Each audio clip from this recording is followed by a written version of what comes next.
en la epístola a los Hebreos, que nos guió Gelsi hace un momento. Y espero que haya hecho esa lectura con buen detenimiento, con buena atención en lo que el autor está diciendo allí. De todas maneras, voy a pedirle que abra su Biblia en Hebreos capítulo 5 y 6. Hebreos capítulo 5 y 6.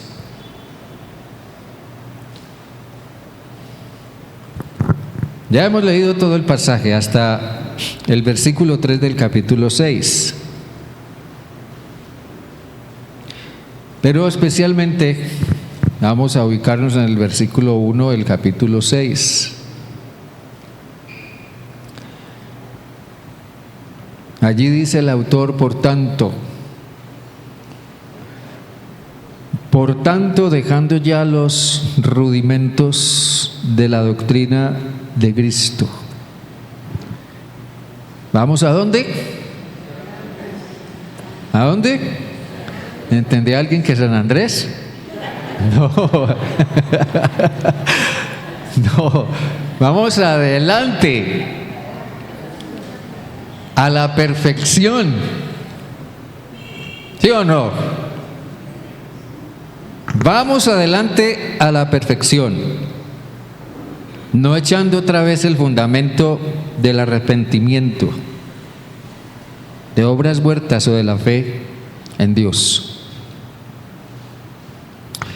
Déjenme orar. Dios bueno, aquí estamos frente a tu palabra esta mañana, porque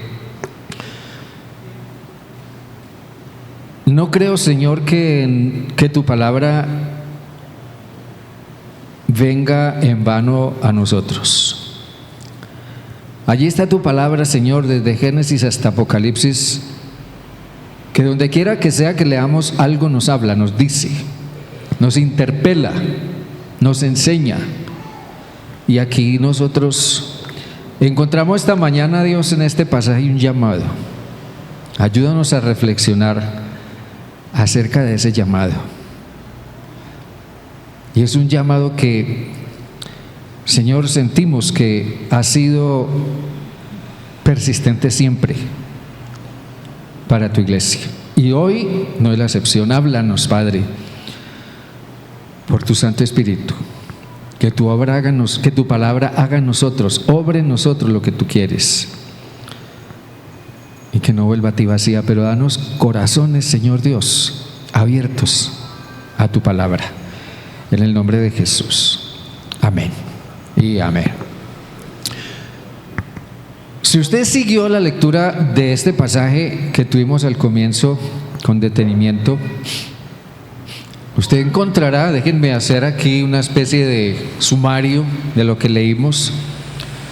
Usted encontrará que el autor declara que para llegar a ser sumo sacerdote, miren, para llegar a ser sumo sacerdote, Jesús tuvo que crecer. Aún siendo Jesús, por más extraño que nos parezca, Jesús tuvo que crecer para llegar a ser, para llegar a tener el ministerio que Dios destinó para él como sumo sacerdote. Y también el autor destaca que el evento crucial, el momento crucial para su definitivo crecimiento fue un momento de crisis en Jesús. Y fue su agónica oración en el jardín de Getsemaní, donde Jesús oró durante horas mientras sus discípulos dormían. Pero él oró durante horas hasta que al final su voluntad se rindió. Sí, Padre, entonces que se haga tu voluntad y no la mía. ¿Recuerdan eso, verdad? Jesús dice aquí, el escritor aprendió la obediencia. Increíble. Jesús aprendió, Jesús mismo tuvo que aprender la obediencia. Y luego dice aquí el autor que por haber aprendido la obediencia, Jesús fue perfeccionado. Fue perfeccionado mediante el acto de rendición de su voluntad al Padre. Por eso dice en los versículos 7 al 10: y Cristo en los días de su vida terrena ofreció ruegos y súplicas con gran clamor y lágrimas al que lo podía librar de la muerte, y fue oído a causa de su temor reverente. Y aunque era hijo, a través del sufrimiento aprendió lo que es la obediencia. Y habiendo sido perfeccionado, vino a ser autor de eterna salvación para todos los que lo obedecen. Y fue declarado por Dios sumo sacerdote según el orden de Melquisedec. Entonces, a la luz de eso, dentro de ese contexto, ahora el autor hace una inquietante declaración. En el versículo 11, ahí del capítulo 5, dice: acerca de esto tenemos mucho que decir, pero es difícil de explicar. ¿Por qué? Por cuanto os habéis hecho tardos para oír.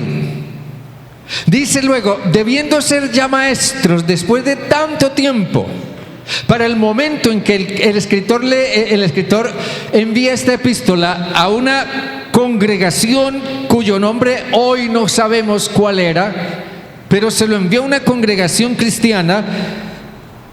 Para él ya era tiempo de que fueran maestros. Y a mí me parece que eso es una expresión un tanto irónica. Es que ustedes, debiendo ser ya maestros, hay que volverles a enseñar las cosas como si fueran personas recién convertidas, como si recién conocieran al Señor. O han llegado a ser tal, dice, que tienen necesidad de leche y no de alimento sólido. Y todo aquel que participa de la leche es inexperto en la palabra de justicia, porque es niño. La pregunta aquí es: ¿cómo pudo la gente a la que este escritor le escribe? Porque probablemente esto no pasa en esta iglesia o no pasa en las iglesias cristianas de hoy. No, esto parece que era solo allá, no sé. Pero la pregunta es: ¿cómo llegó la gente a esto? ¿Cómo llegaron a ese punto? Déjenme decirles, la influencia judía para el tiempo del Nuevo Testamento, por medio del sumo sacerdote judío, el sumo sacerdote comenzó una campaña para tratar de repatriar a los judíos que se habían hecho cristianos y volverlos al judaísmo.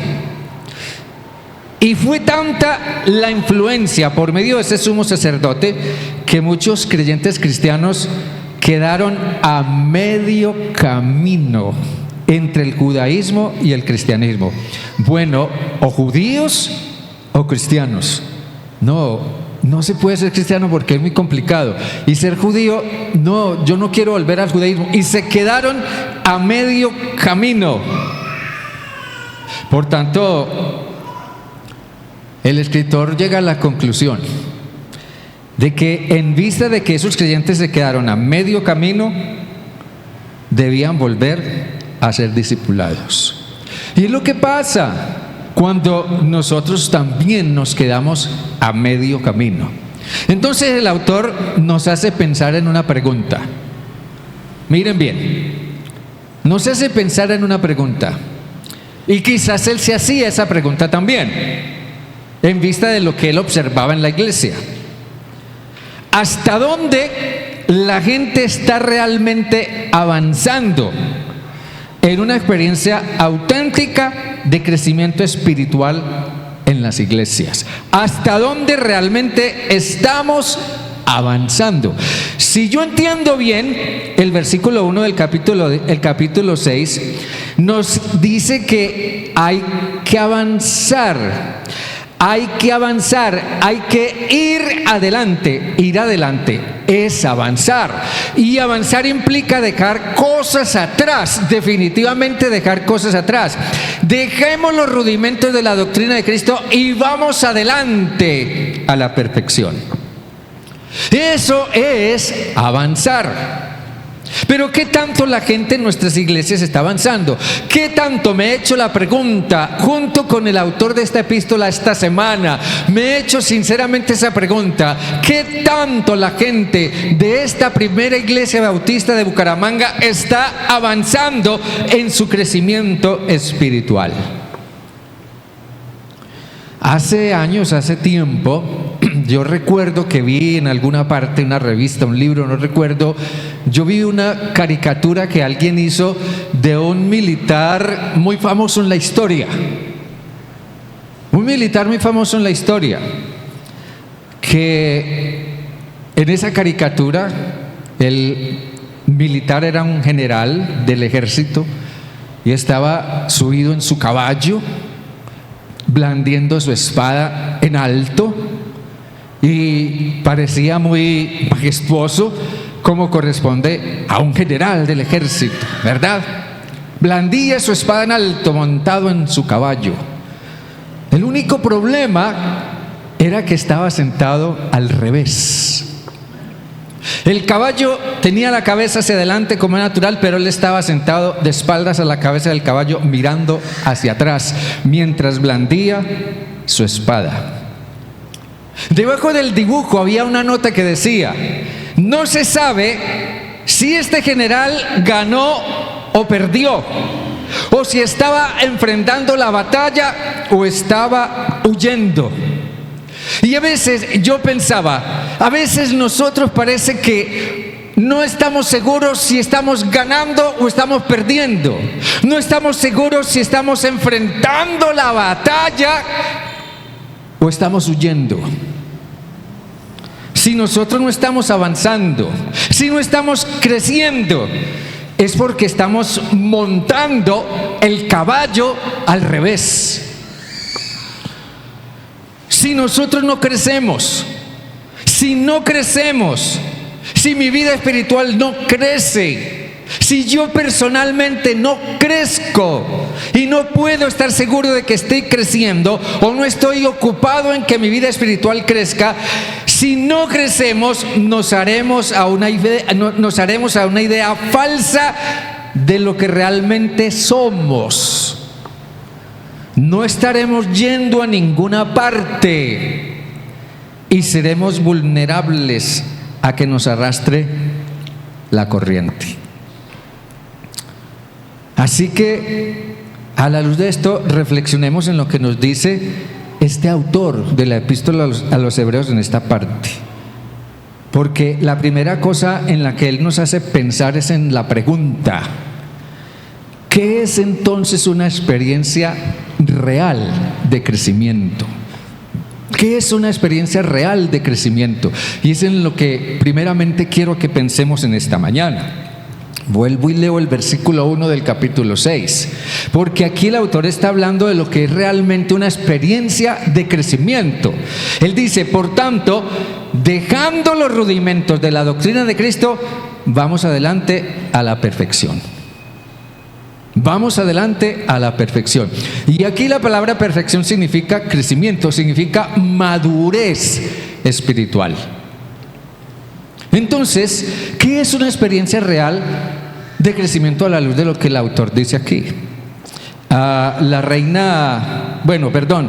Nueva Traducción Viviente, estoy leyendo aquí en la Reina Valera, pero la Nueva Traducción Viviente dice: así que dejemos de repasar una y otra vez las enseñanzas elementales acerca de Cristo. Por el contrario, sigamos adelante hasta llegar a ser maduros en nuestro entendimiento. ¿Vamos bien, hermanos? ¿Amén? ¿Cuántos amenes escucho? Bueno. ¿Qué es una experiencia real de crecimiento? Quiero que pienses en esto. Independientemente de las circunstancias que acompañen una experiencia de crecimiento espiritual, una experiencia real de crecimiento es una vivencia, es algo que vivo en un momento dado, es una vivencia intencional de avance, medible y permanente. Es una experiencia, vivencia intencional de avance, medible y permanente. No es algo que se da por casualidad, no es algo que se presenta de improviso, inesperadamente, no. El crecimiento tiene que ver con avanzar de una manera intencional, dar pasos intencionales de avance, que sean medibles y que lleguen a ser permanentes. Como cuando una persona crece en estatura. Todos nosotros crecimos en estatura. Y entonces alguien estaba midiendo nuestro crecimiento y nos decía: caramba, estás avanzando, estás creciendo, has aumentado 5 centímetros, has avanzado 50 centímetros más. Crecimos en estatura mediante un avance. Pero resulta que Dios tiene que ayudarnos en ese avance. Dios nos tiene que ayudar. Y si nosotros le damos lugar a la forma en que Dios nos quiere ayudar, avanzaremos. Pero si cerramos nuestro corazón a la forma como Dios quiere ayudarnos a crecer, entonces nos quedaremos a medio camino. Dios tiene que ayudarnos, y sí que nos ayuda. ¿Y de qué maneras? Sí que nos ayuda, ¿y de qué maneras? Nosotros hemos hablado mucho aquí de Pedro, ¿cierto?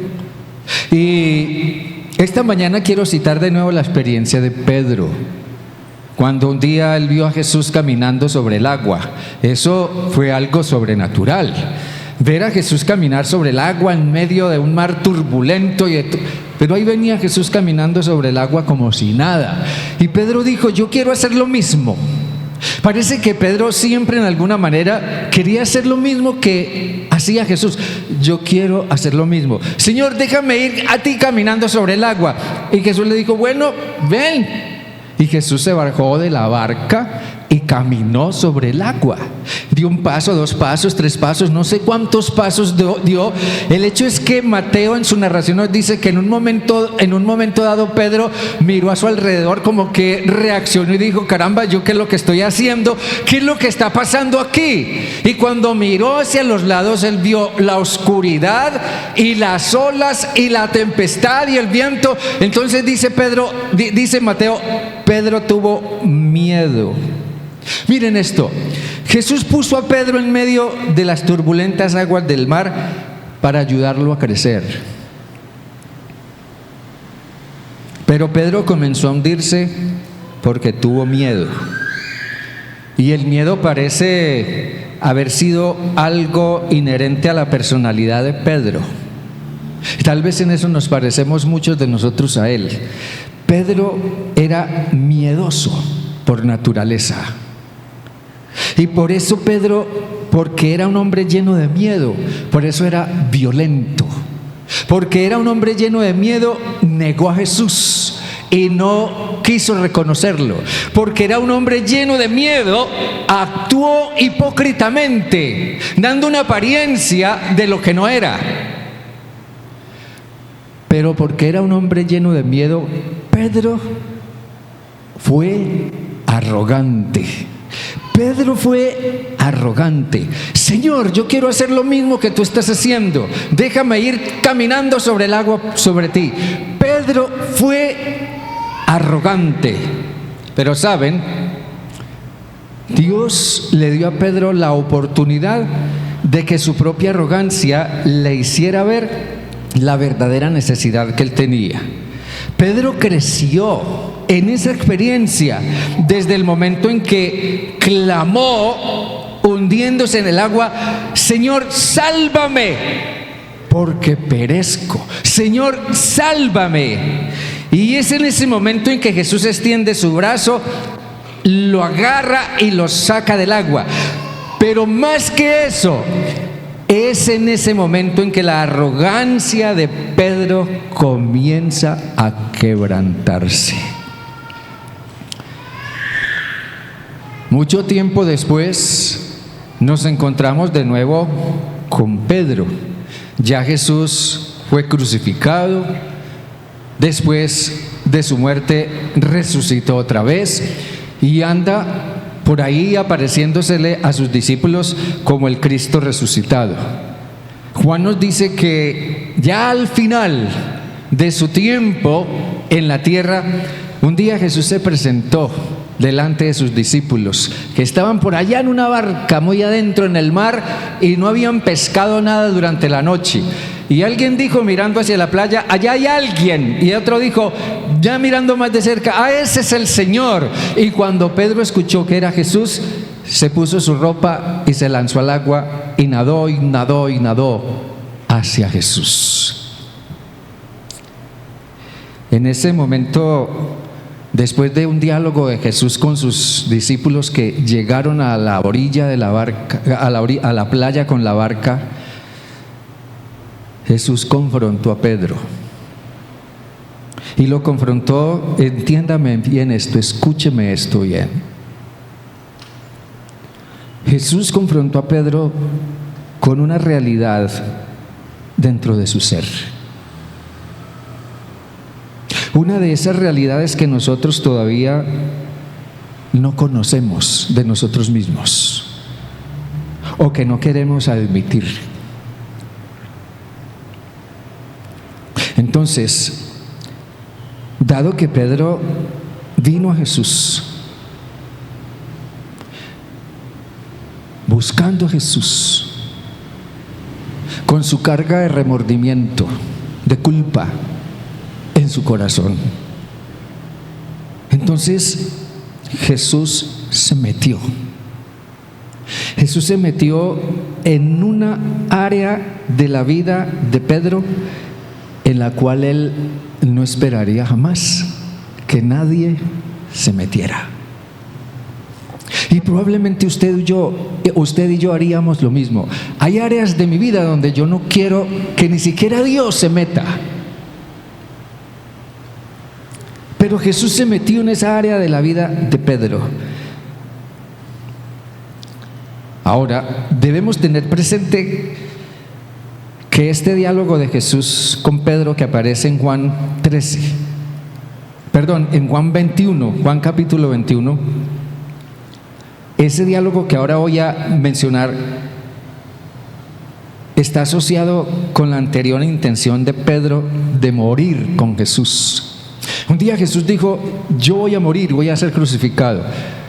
Entonces Pedro dijo: Señor, yo también iré y moriré contigo. Entonces vuelve y sale a la luz el Pedro arrogante: yo quiero morir contigo, yo voy a morir contigo.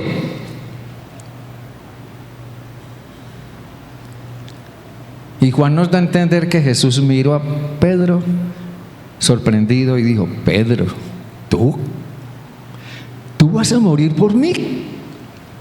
¿Sí sabes lo que estás diciendo?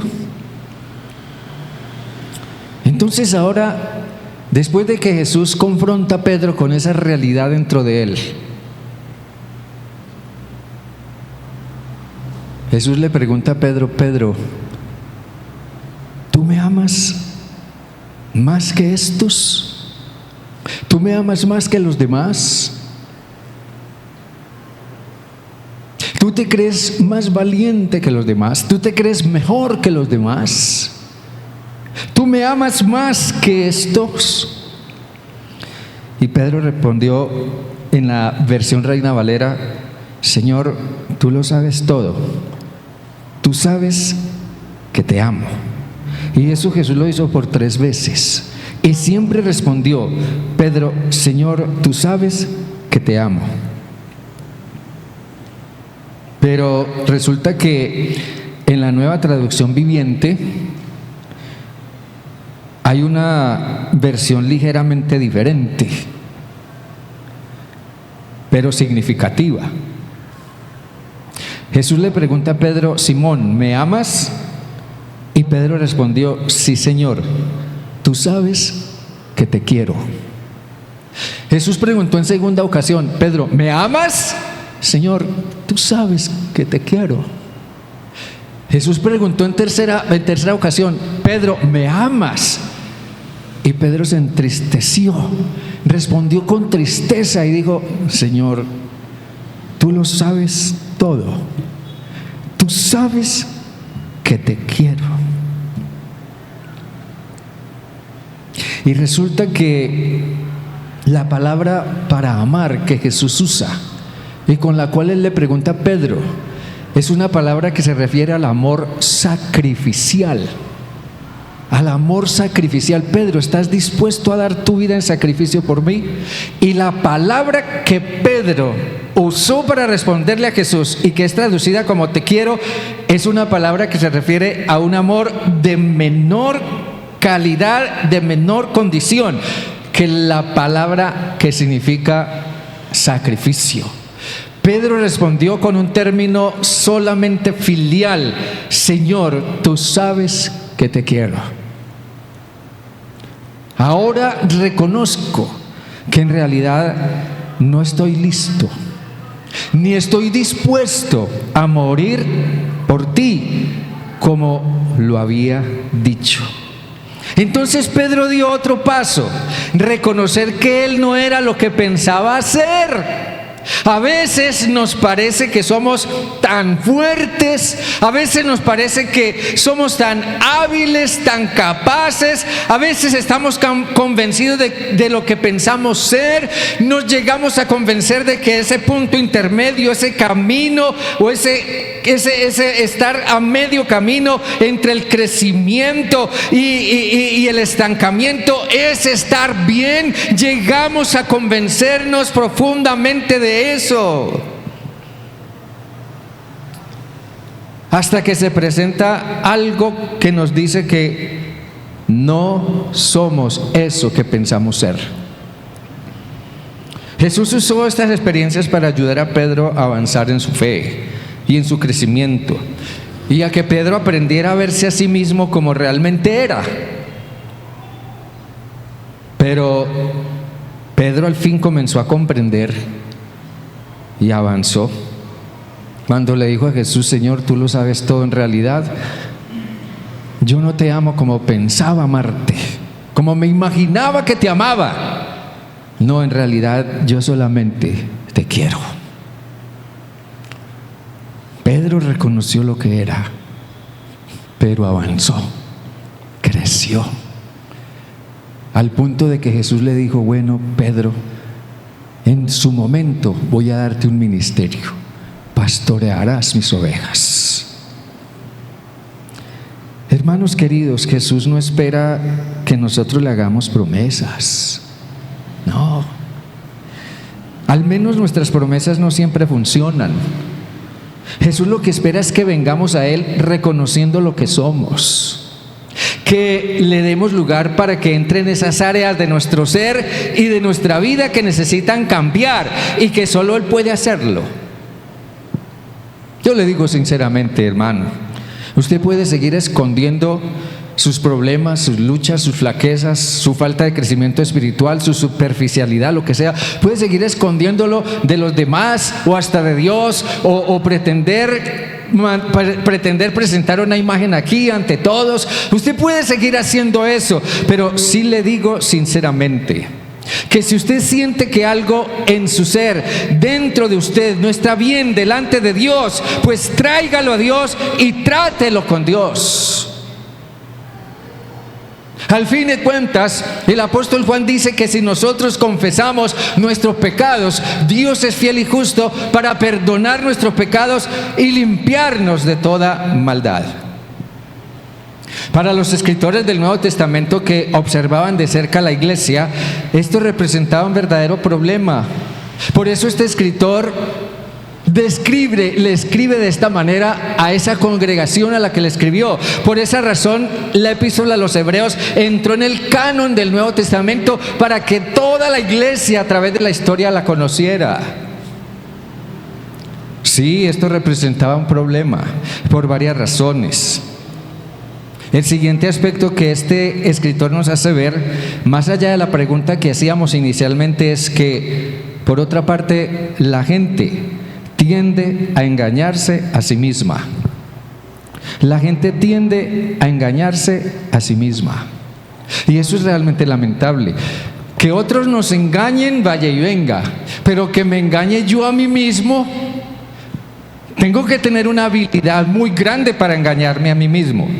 Por ejemplo, mire lo que el apóstol Santiago decía: no solo escuchen la palabra de Dios, tienen que ponerla en práctica. Amén. ¿Sí o no? No solo escuchen la palabra de Dios, tienen que ponerla en práctica. De lo contrario, solo se engañan a sí mismos. Santiago da a entender que muy temprano en la historia de la iglesia, la gente tendía a ser meramente oidores. Dice Santiago: no sean oidores de la palabra, sino hacedores. No sean oidores. La gente tendía a ser oidora. Hoy en día nosotros decimos eso de una manera más folclórica: por aquí nos entra y por aquí nos sale. Oidores. La gente se reunía, en esos tiempos la gente se reunía para oír la lectura del texto bíblico. En ese tiempo no había Biblias como estas, ni de ninguna manera, no había Biblias. Nadie podía decir que tenía una Biblia, ni siquiera una copia del Antiguo Testamento, porque eso no lo tenía cualquiera. Eso solo lo tenían los rabinos en las sinagogas. Nadie más tenía eso. Y si alguien quería escuchar la lectura de la ley del Antiguo Testamento, tenía que ir a la reunión de la sinagoga. Y esa misma costumbre pasó cuando comenzó a formarse la iglesia.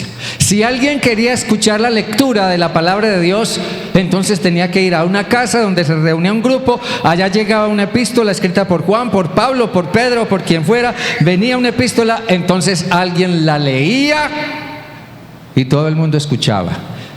Alguien la explicaba, alguien predicaba acerca de ella, alguien daba una clase, todos compartían y era la forma. La gente oía.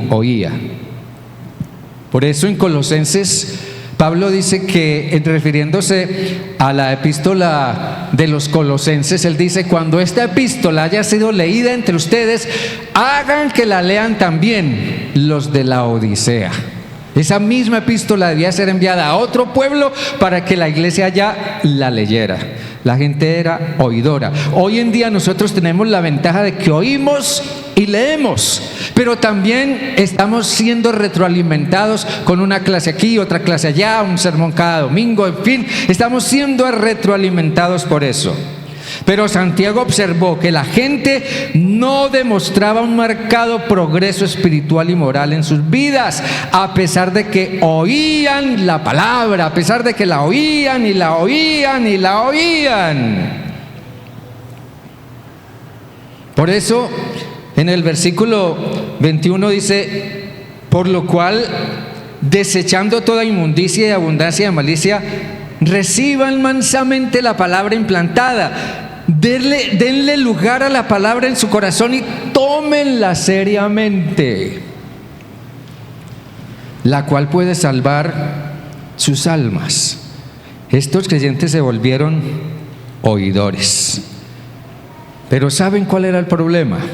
Se volvieron oidores, lo cual hacía que se marcara una distancia enorme, cada vez más grande, con el siguiente paso lógico, que era ser hacedores. ¿Me entiende lo que estoy diciendo? ¿Sí o no?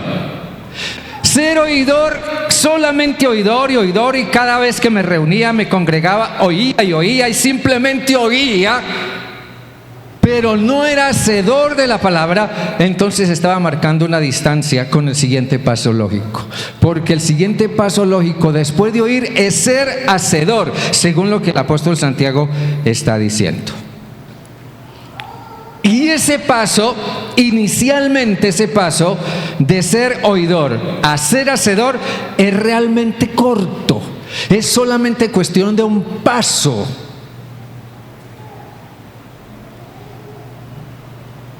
¿Saben? Hace años yo pude observar en cierto lugar del río Magdalena, el río Magdalena que cruza por acá, por el, bueno, ¿cómo se llama esto? Por Barranca y eso, ¿verdad? Entonces, pude observar que en algún punto, después de su nacimiento, el río Magdalena, que según entiendo, el río Magdalena nace en un lugar conocido como el Páramo de las Papas, en el macizo colombiano, pero en algún lugar después de su nacimiento, el río Magdalena reduce su cauce a 2 metros, 2 metros de cauce. Y esos 2 metros se pueden pasar con un paso o con un salto, saltar sobre el río Magdalena, a diferencia del río Magdalena que vemos ya por acá, por estos lados. Pero reduce su cauce a esa medida. Y hay un lugar donde se puede pasar de una orilla a la otra de un salto. Pero si yo siguiera caminando a través de la orilla del río, a través de la orilla del río, a través de la orilla del río, sin saltar al otro lado, cada vez el río se va a expandir más, se va a abrir más, se va a hacer más ancho y ya va a ser más difícil o imposible que yo pueda cruzarlo al otro lado de un salto.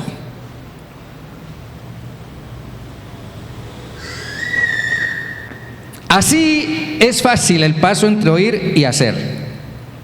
Pero los que se engañan a sí mismos, según lo que dice Santiago, dejan que pase el tiempo, y pasa el tiempo, y pasa el tiempo, y pasa el tiempo.